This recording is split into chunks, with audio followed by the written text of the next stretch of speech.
So I started of my day with revising physical chemistry and इसमें मैं revise करी थी chemical kinetics from the mind map lecture of Rahul woody sir, जो कि YouTube पर ही uploaded था क्योंकि मेरा शायद 1-2 लेक्चर रहते थे जो मुझे देखने थे, तो उस वजह से आई थॉट कि पहले मैं रिवीजन कर लेती हूँ। एंड रिवीजन मैं भी अपने नोट्स से कर रही थी। मैंने अभी शॉर्ट नोट्स नहीं बनाए इस चैप्टर के, but I would be making it super soon. And अगर तुम्हें याद हो तो मैंने अपनी लास्ट लॉन्ग वीडियो 11 डेज़ पहले अपलोड करी थी। एंड तुम्हें लग रहा होगा कि ये स्टडी सेटअप इतना अलग क्यों है, क्योंकि मैं अपनी नानी घर पे आई हुई हूँ, तो कुछ व्लॉग्स में ये कुछ स्टडी सेटअप ऐसा ही रहेगा। ऑल्सो मैंने अपने रिसेंट शॉर्ट में बताया था that how I used PW coins. तो ये PW कॉइन्स वो थे जो अलग सर ने बोला था that you all would be getting, क्योंकि जो प्राइस हमने दिया था स्टार्टिंग में वो ज़्यादा था कंपेरेटिवली जब प्राइस ड्रॉप हुआ था, तो उसके मुझे 600 PW कॉइन्स मिले, तो मैंने उसे यूज़ करा था। देन फिज़िकल केमिस्ट्री के लेक्चर को कंप्लीट करने के बाद जो माइंड मैप लेक्चर था, then I started with physical chemistry का ही फैजल सर का लेक्चर। एंड मैंने शायद 2 लेक्चर्स देखे थे। अब 12th के सिलेबस में मेरा कुछ भी बैकलॉग नहीं है, ना ही फिज़िक्स, ना ही केमिस्ट्री एंड ना ही मैथ्स में, विच मीन्स कि मैं अपना सिलेबस जो लक्ष्य जेई बैच है उसी के साथ कंप्लीट कर रही हूँ। हाँ, थोड़ा बहुत बैकलॉग मेरा DPP एंड मॉड्यूल में है, बट वो बहुत ज़्यादा नहीं है, ठीक ठाक है। एंड इसको कंप्लीट करने के बाद मैंने देखे 2 फिज़िक्स के लेक्चर्स, क्योंकि मेरे थोड़े पेंडिंग हो रहे थे, तो बस मैंने इन 2 लेक्चर्स को कंप्लीट करा। Also do let me know in the comment section कि तुम लोगों की प्रिपरेशन कैसी चल रही है फॉर JEE 2026। एंड अब मैं शॉर्ट्स वाले सेक्शन पर थोड़ा ज़्यादा एक्टिव रहने वाली हूँ, so make sure you subscribe. Also कुछ दिन पहले मुझे फिज़िक्स के PYQ बुक रिसीव हुई थी of JEE mains level from Oswaal books, जो कि मुझे एज अ गिफ्ट मिली है, जिसे मैं अभी तो यूज़ नहीं करने वाली, कुछ दिनों बाद यूज़ करूँगी, क्योंकि वो बुक मेरे घर पर है एंड मैं अभी नानी घर पे हूँ इस वजह से। बट हाँ, अब मेरे पास फिज़िक्स की JEE मेंस की PYQ बुक है।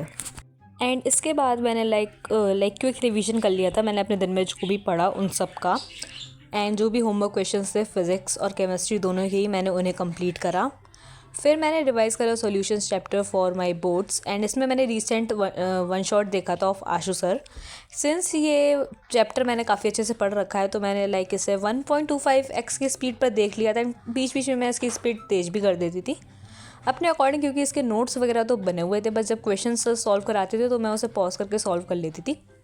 ये लेक्चर 3 आवर्स का था, तो मेरा लेक्चर अराउंड 3 आवर्स में कंप्लीट हुआ, क्योंकि मैं वीडियो पॉज करके क्वेश्चन सॉल्व कर रही थी। बट हाँ, इस लेक्चर से मेरा काफ़ी अच्छा रिवीजन हो गया of solutions chapter. Also do let me know कि तुम लोग अपने बोर्ड्स और JEE की प्रिपरेशन को कैसे मैनेज कर रहे हो साइमल्टेनियसली, क्योंकि इसको साइमल्टेनियसली मैनेज करना इज़ रियली इंपॉर्टेंट, जिससे एंड में आके बर्डन ना बने। सो मैं तो इस सबको साथ में ही करते हुए चल रही हूँ। एंड जो मैंने विनर सीरीज़ बुक्स मंगाई थी ऑफ आशु सर, उन्हें भी मैं बहुत जल्द सॉल्व करने वाली हूँ, क्योंकि वो भी मेरे घर पे रखी हुई हैं। देन इवनिंग में I went to this very aesthetic cafe, तो तुम फोटोज़ वगैरह देख सकते हो, जिसमें 1.5 आवर मेरा चला गया था, बट ठीक है। एंड देन मैंने देखा मैथ्स का lecture of relation and function, जो कि था lecture number 1 and lecture number 2। Lecture number 2 मैंने इसलिए देखा क्योंकि लेक्चर नंबर 1 में सिर्फ 30 मिनट्स का पार्ट था which was of relation and function, तो बस मैंने उसे कंप्लीट करा। एंड अब मैं सचिन सर से ही मैथ्स करने वाली हूँ, क्योंकि मुझे ऐसा लगा कि that I was slowly losing the my interest in maths, तो बस इसीलिए, क्योंकि मेरा मैथ्स पढ़ने का बिल्कुल भी मन नहीं करता था, लेक्चर अटेंड करने का भी मन नहीं करता। सो आई थॉट कि अब सचिन सर से ही पढ़ लेते हैं। And now I won't change my teacher of maths, क्योंकि बाकी सब्जेक्ट्स तो मेरे सही ही चल रहे हैं। Also do let me know कि तुम लोग कौन से टीचर से मैथ्स पढ़ रहे हो। देखो, no hate to Ashish sir, वो भी बहुत अच्छा पढ़ाते हैं, बट मेरी फ्रिक्वेंसी मैच नहीं हो रही। एंड आई थिंक कि डिटर्मिनेंट्स और मैट्रिसेस चैप्टर मुझे इसलिए समझ में आ रहा था स्टार्टिंग का पोर्शन, क्योंकि वो मैंने NCERT लेवल से पढ़ रखा था। But anyways, that's it for this vlog. Hope you enjoyed watching it, and if you are new to my channel, don't forget to subscribe. Will meet in the next vlog. तब तक के लिए bye bye, tata, take care. And here are few of my other videos, अगर नहीं देखी है तो देख सकते हो। बाय।